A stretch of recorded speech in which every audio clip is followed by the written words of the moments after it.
এতদিন তুই তাহলে জঙ্গলে যে আসলি দেখছ না সুরত, আমি তোরা কইলাম ও বন্ধুর মাম করতে আসেন না, খেলা করতে আছে, জঙ্গলে যে আসল তা তোর জানি না। জঙ্গলে যে থাকছে তো থাকছে, দেখো না হয়েছে কি। না রে, যেটা হয়েছে ওটা তো আমি 2 বাড়িতে ঠিক করে দিল, কিন্তু ওতে যে একবার জঙ্গল যে থাকলো, যদি কোনো বাঘ ভাল্লুক করতো, যদি একটা খারাপ মানুষের পালাই করতো, তখন কি হতো? কাকা যা আবার হয়েছে, এখন ওর ভালো করে জিজ্ঞাসা কথা কোনো নাই। এমন করে যদি কথা কথা গান গায়, তাহলে তুমি শুনে কেমন করে চলবা? না, কথা কোন লাগবো, কথা না কইলে আমি মেনে নিমনি। আয় ভালো করে কথা কবি না নাই, তোর গুরু রাজের মধ্যে সব ফাইল দে।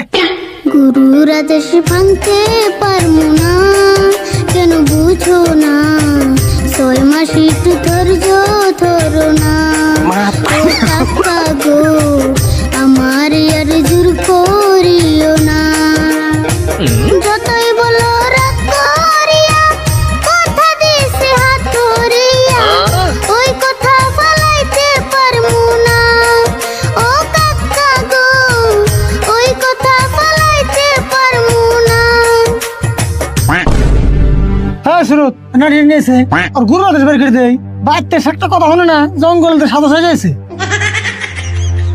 কো যাস না গা?